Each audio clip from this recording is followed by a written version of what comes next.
A desperate team here against Kentucky. Are you buying them here tonight, 5.5, or do you think Calipari and the crew handle business?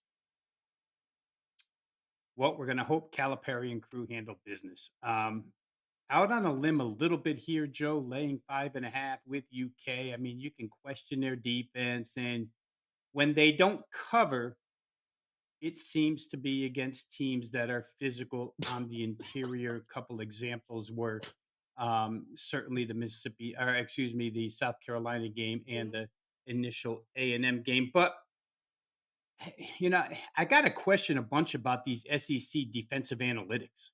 They would lead you to believe that there's really good defenses in the SEC. And every time I turn around, all these good defenses are giving up 80 points, 90 points, 100 points. The offenses have overwhelmed the defenses in the SEC for sure. And even in the case of the first game between these two, where A&M won in overtime, Kentucky scored 89 points in regulation. Um, so if I go down the list, I mean, they've scored 85 at Tennessee. They scored 89, as I mentioned, at A&M. They scored 91 at Mississippi State. They scored 90 at Mississippi State. Um, and they scored 70 at Auburn. Those are all road games where UK had no problem with any of these top defenses inside this league. They can score. The other side can't shoot.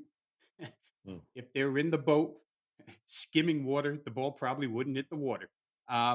Unlike the team that you mentioned that made it all the way to the conference final, that team didn't have the absolute worst 2-point field goal shooting inside the SEC. They weren't the 11th best out of 14 teams in offensive efficiency, and they can't shoot threes. I mean, with A&M, it just seems to be real simple. Get your guys to the boards. Don't let them drive to the rim and watch these guys shoot from beyond the arc, just grab the rebounds. Because aside from Wade Taylor, who shoots every now and again, I don't know what happened to him this year, but they can't Mm. shoot the basketball. They're subject to long droughts, and you kind of want that if you have a favorite that can score. I think there's spots here where Kentucky can absolutely open up margin.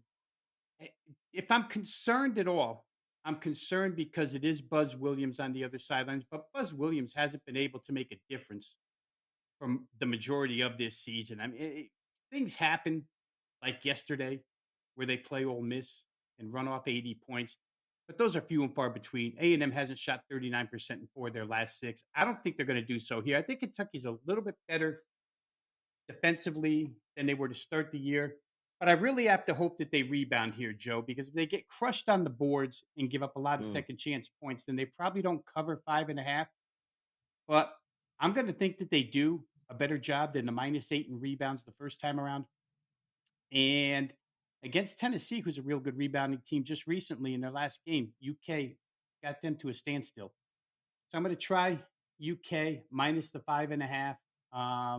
Ignore what happened yesterday against Ole Miss. Ole Miss has a couple of guys that are 7-2 and 7-5, and they still can't keep you off the boards. It's kind of crazy. I think Kentucky will do so. We're going to try them here, minus 5.5, Kentucky over A&M.